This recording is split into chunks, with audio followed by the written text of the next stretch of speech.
Una es la que tú comentas, ¿no? Que es la persona cercana, y la otra es complementaria, que es el artista desconocido.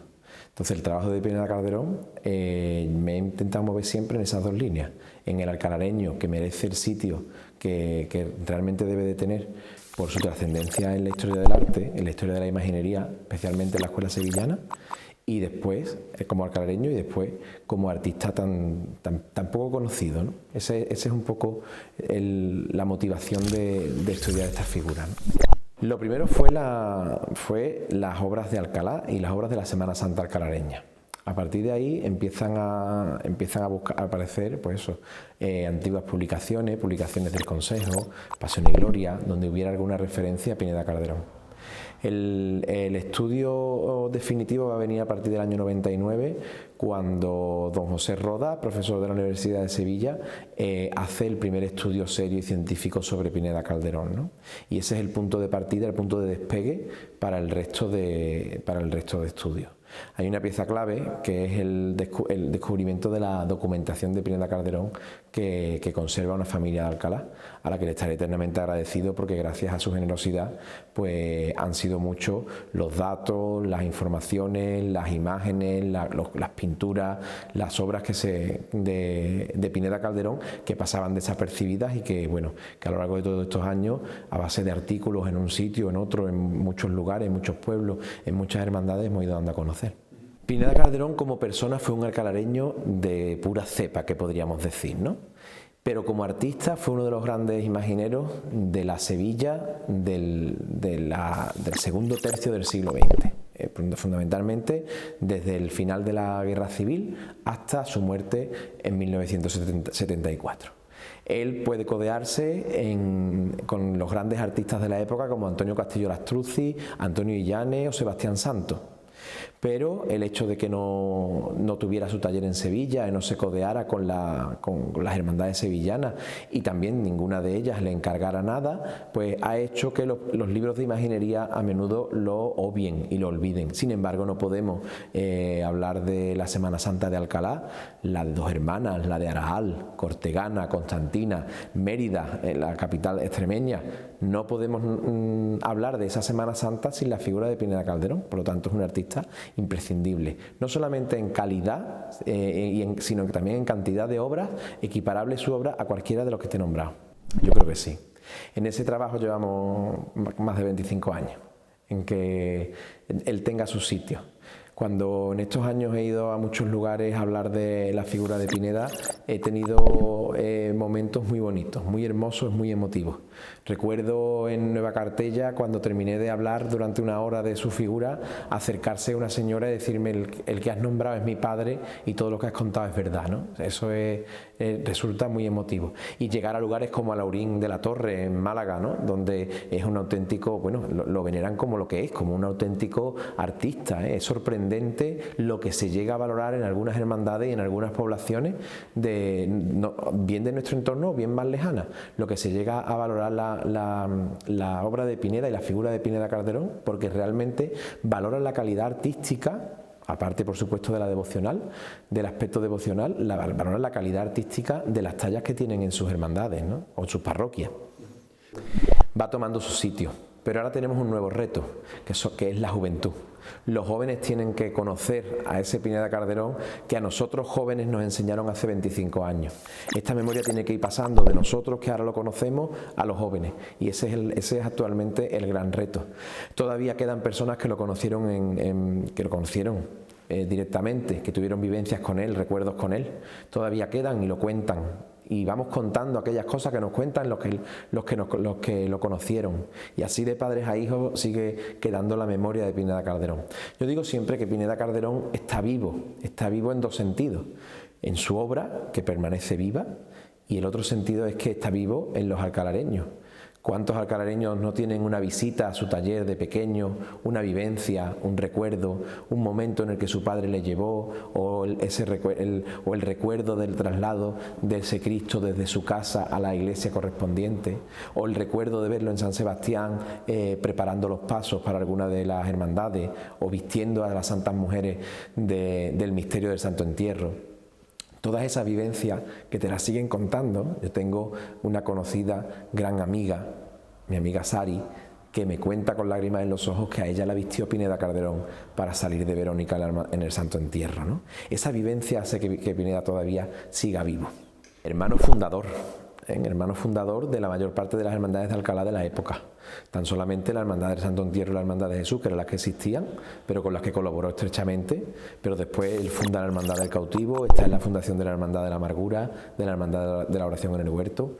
Él era escultor, imaginero, artista, pintor. Él abarcó muchísimos oficios artísticos, todos relacionados con el arte y con la imaginería y con el arte religioso, ¿no? Pero además él era cristiano, comprometido y muy cofrade.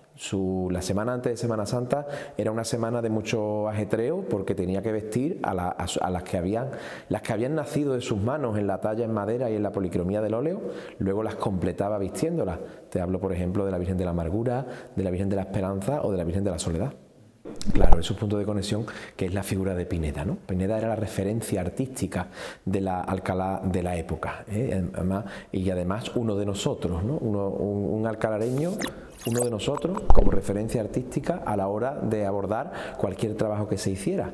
En esta exposición en la que nos encontramos no solamente hay imágenes terminadas, tenemos diseños de paso, tenemos obras terminadas, tenemos imágenes que decoran el conjunto de los pasos. O sea que eso hace que al vincularse a todas las hermandades de una u otra manera, y también dentro de las posibilidades económicas de las hermandades en sus comienzos, la época que le toca vivir no es nada fácil. Eso hace que todas tengan esa vinculación a Pineda Calderón. Como te he dicho, él no se va a Sevilla y pone su taller en Sevilla, sino que él necesita de su Alcalá como Alcalá acaba necesitando de él, ¿no? Y él, como te decía antes, como referencia artística, se da a Alcalá, y Alcalá le reclama todas esas cosas que va necesitando.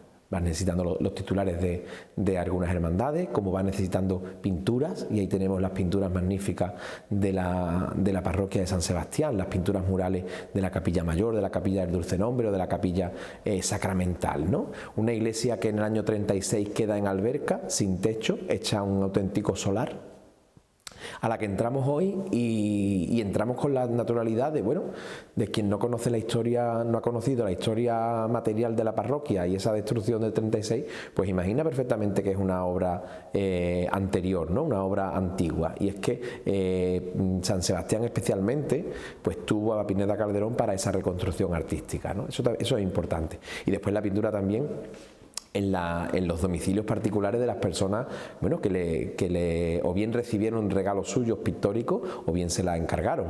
El gusto por la pintura que todavía tenemos en Alcalá. Pineda Calderón forma parte también de esa escuela paisajística, de esa escuela pictórica de Alcalá de Guadaira. Él trabaja en una época difícil, como decíamos antes, que es el tiempo de la posguerra. Y en el tiempo de la posguerra todo son dificultades. Muchas de sus obras no están hechas con los mejores materiales porque eran los que había en el momento. Entonces él no dejaba de trabajar y afrontaba. Hay un momento en el que empieza a decaer la producción imaginera, porque ya se han repuesto las imágenes perdidas en la guerra civil, o ha habido un parón en la fundación de hermandades, que son los dos motivos principales de las realizaciones de Pineda Calderón en las hermandades y parroquias sobre todo de la Andalucía occidental y de Extremadura, ¿no? Hay un momento de bajón y él no deja de realizar labores que le vayan generando las posibilidades económicas, ¿no? Como te decía, viene del tiempo de la hambre y Manuel Pineda Calderón no baja la guardia en ningún momento. Él un encargo de Sevilla lo hubiera asumido responsablemente, seguro. Él no hubiera dicho que no jamás. primero como artista, ¿no? Pero sobre todo también como persona, porque, como te decía, un gran trabajador, ¿no? Cuentan que en estos días de noviembre hacía, junto con la señora que lo cuidaba en su casa, hacía tortas de Alcalá que después se cocían en el horno de San Joaquín para poder salir a la venta y poder seguir manteniendo una casa, como te digo, un espíritu de tiempos mucho más difíciles que los que vivimos. Y si no había esculturas que hacer, pintaba. Tenemos cuadros, y si no había cuadros que pintar, se pintaban pergaminos, y si no, estaba siempre inventando y creando, y te he puesto el ejemplo extremo. Bueno, él llega a tener una pensión en su casa, ¿no? En la casa de la calle Salvadores, que compra el convento de Santa Clara, pues es una casa tan grande para esa ama o criada, entonces se la llamaba criada, ¿no? Pero bueno, esa ama de llaves o esa señora que le atendía a todas sus necesidades, pues esa casa llega a ser casa de huéspedes, donde llegan a dormir muchos de los jugadores que jugaban en el Sevilla, jugadores de fútbol que jugaban en el Sevilla, pero también jugaban en Alcalá y se quedaban aquí, y viven muchos de ellos y los recuerdan con mucho cariño. La producción pictórica va en dos líneas, en la propia suya, que es la religiosa, y aquí tenemos también ejemplos de 4 técnicas, ¿no? Que es la técnica sobre oro, las acuarelas, el óleo y aquí la pintura mural, que hemos traído fotografías por razones obvias, ¿no? Pero después en lo que es la visión profana, ¿no? Las obras profanas, pues sí, es el paisajismo de la Escuela Pictórica de Alcalá, que vive, que conoce a esos paisajistas, porque él nace en 1906 y todavía en ese momento, en esas primeras décadas del siglo XX, están todavía por aquí los grandes paisajistas y él tiene vinculación con ellos, ¿no? Y después, como te decía, eso, la otra vertiente más religiosa. Lo que sí es verdad que toda su pintura está imbuida por un gran conocimiento por la historia del arte. Vamos a ver que él llega a tener obras que recuerdan a Sorolla, que recuerdan a Velázquez, ¿no? Tiene una joven con un cántaro, y el cántaro es el cántaro del aguador de Sevilla, por ejemplo, ¿no? En la puerta del sagrario de la parroquia de San Sebastián, de la capilla del Dulce Nombre, pinta al Buen Pastor de Murillo, ¿no? Entonces, un gran conocimiento de la historia del arte, porque fue también una persona muy viajera.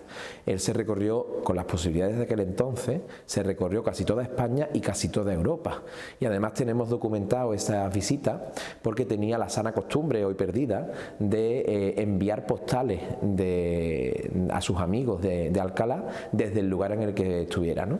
De modo que esos amigos han ofrecido sus postales, hemos tenido oportunidad de conocerla y hemos podido reconstruir los lugares que visitó. Por ejemplo, estuvo en Roma en el jubileo del año 1950. Pero es que además sabemos el itinerario que hizo, porque cada vez que hacía una parada mandaba una postal. Entonces sabemos cómo llegó, cómo atravesó la frontera francesa y por el sur de Francia, entró por el norte de Italia hasta llegar a Roma, ¿no? Y qué ciudades visitó en Italia. Todo eso lo hacemos, como te decía, una persona también muy inquieta y con un gran conocimiento de la historia del arte y con muchas inquietudes artísticas. Él tiene, en primer lugar, él es uno de los primeros alumnos del Colegio Salesiano, porque él nace en 1906 y el colegio abre cuando él tiene 8 años. Entonces es uno de los primeros alumnos del colegio. Después se va a Sevilla a estudiar a la Escuela de Artes y Oficios. Y en ese tiempo en Sevilla visita los talleres de algunos escultores no de mucho renombre, caso por ejemplo de Ángel Rodríguez Magaña, del que hizo algunos trabajos para la Hermandad de la Trinidad y hoy por hoy pues no es un gran escultor de la Sevilla de la época y no quedan grandes obras suyas, ¿no? Ahí conoció los rudimentos de la escultura, cómo funciona, cómo se realiza, ¿no? Donde aprendió los procesos. Y después tuvo otro aprendizaje muy importante, y es que él restauró grandes obras de arte. Él restaura, por ejemplo, el Resucitado de Tocina, que es de Juan de Mesa. Él restaura la Inmaculada de Santiago, que tenemos aquí, también relacionada con la órbita de montañesina, ¿no? Ese gran conocimiento de las obras en directo le enseñan también. Es una persona con unas inquietudes artísticas tremendas y por unas ganas de aprender y de conocer y por descubrir. Como tú bien has dicho, autodidacta, ¿no? es difícil, ¿no? Como conjunto, pues muy importante el conjunto que se perdió en Baracaldo del descendimiento, ¿no? Un conjunto de muchas figuras donde Cristo es descendido por los santos varones en presencia de la Virgen, de San Juan, de la Magdalena. Ese sería el conjunto cumbre, ¿no? Hoy desaparecido. Después tiene grandes obras, bueno, el trabajo de San Mateo, de la imagen de San Mateo del Santuario del Águila, ¿no? Una imagen monumental, con esos volúmenes, con ese movimiento de paño, con ese acabado polícromo del manto, lo que es el estofado del oro, la expresividad de esa cabeza tan expresiva, tan miguelangelesca, ¿no? Sin ir más lejos, hoy mismo hemos abierto una línea de investigación en Baracaldo. No había ningún contacto con Baracaldo, no sabíamos cómo llegó a Baracaldo y hemos tenido ahí un momento en el que, bueno, una gran línea de investigación están marcadas porque además su obra se sabe perfectamente dónde llegó. Ahora bien, que se pueda completar el proceso creativo de muchas de esas obras, sí.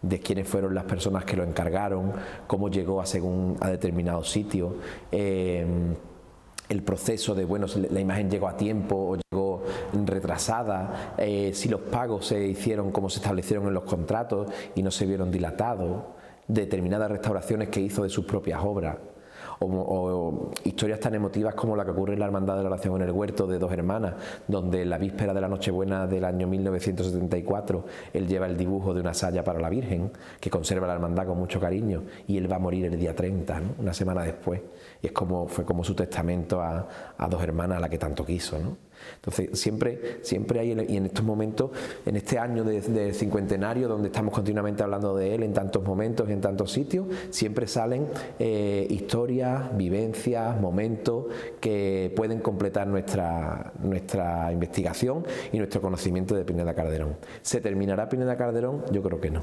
Mira, en Baracaldo existía una hermandad, que en Baracaldo en los años 74, 75, 76 se clausura la Semana Santa de Baracaldo porque entienden en aquel momento el obispado de Baracaldo determina que, bueno, que la Iglesia va por otros derroteros y yo creo que una mala interpretación del Concilio Vaticano acaban con la religiosidad popular y las hermandades. Pero en los años 50 una hermandad, la Hermandad del Cristo del Amor, es una hermandad, nosotros aquí no nos es habitual, ¿no? Estas hermandades que tienen varios misterios en una misma hermandad, ¿no? Entonces la Hermandad del Cristo del Amor le llegan a cargar 5 misterios, 5 pasos a Pineda Calderón. Eso es muy habitual en Castilla, en el norte de España es muy habitual, pero nosotros aquí, cada hermandad tiene su Cristo, tiene su Virgen, pero allí no, allí tienen varios, ¿no? Y allí le encargan el misterio de la oración en el huerto, completo, ángel y Cristo con apóstoles, el misterio del descendimiento, del que hablábamos antes, un nazareno con la cruz portada por el cirineo, acompañado del cirineo, un crucificado, la Virgen también, la Virgen de la Soledad, un total de 4 o 5 pasos, 4 o 5 conjuntos que hoy por hoy han desaparecido, como te he dicho, pero que bueno, que hay personas de allí que se han puesto en contacto con nosotros, que tienen la ilusión de recuperar la memoria al menos de la Semana Santa de Baracaldo, de cómo fue, y como estamos hablando, Pineda Calderón escribió una página muy importante de aquella Semana Santa, ¿no? Entonces el interés de ello pues es poder recuperar toda esa memoria, todos esos elementos que Pineda Calderón envió allí. Hay una documentación muy interesante, ¿no? Ahí está hasta el precio del cordón del Cristo de la Oración en el Huerto, que lo compra aquí Pineda y lo pagan allí, ¿no? Entonces están todos esos elementos, que es una página de la historia de Baracaldo relacionada con la historia de Alcalá, al fin y al cabo, a través de Pineda, y que bueno, que ahí está pendiente de escribirse, ¿no? Una primicia, como tú bien decías. Ver esta exposición con tantas obras de Pineda Calderón aquí, que vuelven a encontrarse, imágenes como las que vienen de Dos Hermanas, que vuelven a ser alcalareñas durante unos días porque nacieron aquí, fotografías que vuelven a Alcalá, eso ya es una satisfacción. Es una satisfacción ver los actos de Pineda Calderón, las mesas redondas, el cineforum que hemos tenido, la ruta de Pineda Calderón o el paseando por Alcalá, repleto de personas deseosos de conocer estas figuras, que de otra manera, pues a lo mejor que hubiera quedado olvidada o no tan bien conocida, ¿no? Pero yo creo que esa es la mayor satisfacción. Y poder continuar investigando sobre esta persona tan importante, ¿no? Yo me atrevo a llamarlo el artista alcalareño más importante del siglo XX, sin duda, y llevó el nombre de Alcalá a muchos sitios. Cuando uno va a Mérida y habla de Pineda Calderón, se habla de Alcalá. Y cuando yo he hablado con Baracaldo, se habla de Alcalá. Y es un auténtico embajador de nosotros en muchos lugares. Y yo creo que eso también es digno de elogiar y de resaltar.